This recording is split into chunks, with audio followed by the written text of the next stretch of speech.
Growing up, my dad was a lot of things. He was a lot of really great things. He was also some not so great things. He was an addict, and he was a liar, and he was a gambler, and he was a lot of the things that you wouldn't want a father to be. But in the same breath that he'd be all of those negative things, he would scold my brother and I for taking the Lord's name in vain. And he had the 10 Commandments posted on the fridge in our kitchen. And he could recite scripture like he had memorized the entire New Testament. And so in my eyes, my father was a man of God. And he was an accurate representation of what it meant to be a man of God. But as I got older, I began to grow frustrated with my father for all of the negative things that I had to experience because of some of the decisions that he made. And the older I got, the more frustration grew inside of me, and I felt like I needed to find someone or something to blame. And rather than not choosing to blame anyone, or choosing to blame all the hardships and battles that my father was fighting in his own life, I chose to blame God. Because I believed that it was God's choice, it was God's reasoning that my father made the decisions that he made.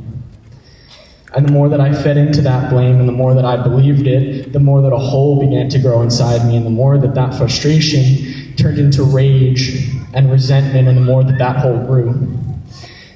And the more that I tried to fill that hole with everything that I could think of, the more none of it worked. And then I was hateful, and I was lying, and I was drinking, and I was smoking, and I was doing all the things that I knew that I shouldn't. And without realizing it, I had fallen into the same mistakes and the same traps that my father had. And my life just kept getting worse.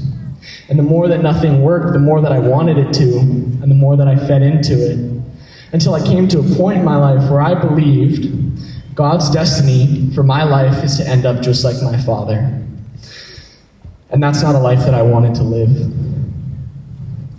And in this time in my life, God did something incredible, like he always does. He put a girl that I had never met next to me in one of my classes, and the only thing that I knew about her was that she was a Christian. And so from the beginning, I wanted nothing to do with her because I thought, you're going to be like my dad. But the more that I listened to her talk and the way that she spoke to me and others and the way that she carried herself, I realized, wait a minute, you're not really like my dad. You're kind, and you're honest, and you're authentic, and you're empathetic in her everyday life. And the more that I experienced that, the more that my perspective about God began to change, and that terrified me, because I was so confident in everything that I had chosen to believe. And the more that I'd ask her questions about her faith, and the more that she answered with grace and honesty and love, the more that my perspective changed until I found myself walking through the doors of a church for the first time in my life. And the moment that I sat down in that seat, and the moment that the worship music started, I felt an overwhelming sense of love and acceptance and understanding and forgiveness rush over my entire body, and my hands and my feet were tingling, and my whole body was shaking, and I had tears streaming down my face harder than they ever had before, and I heard audibly from right behind my head, clear as day, the voice of God say to me, he said, "Son, I've got you." And that was on May 30th.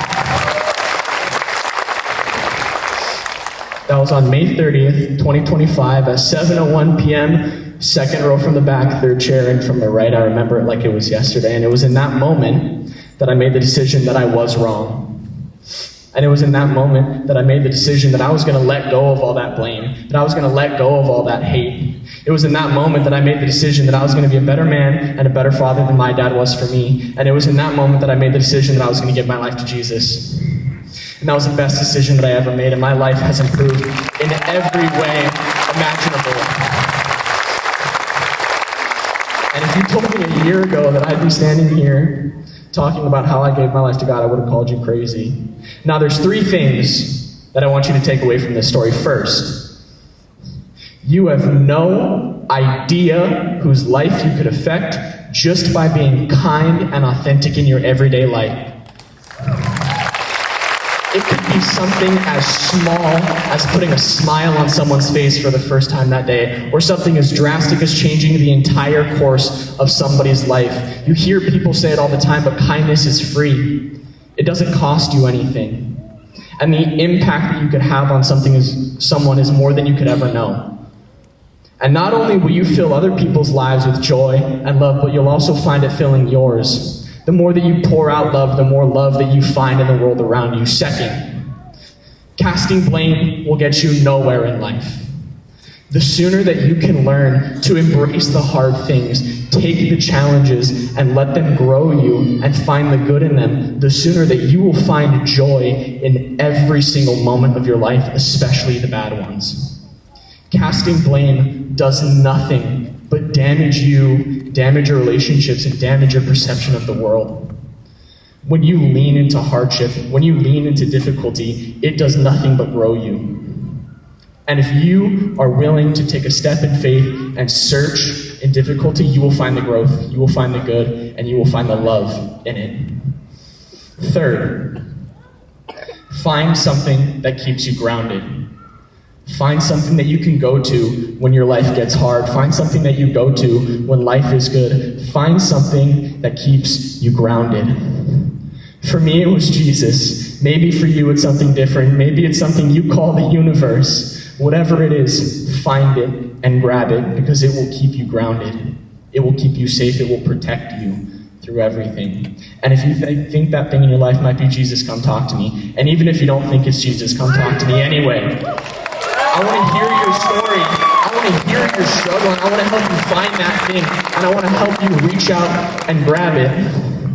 And to all the graduates standing behind me tonight, I strongly encourage all of you, as you prepare yourselves to walk across the stage and turn your tassel and step into the person that you are meant to become, that you remember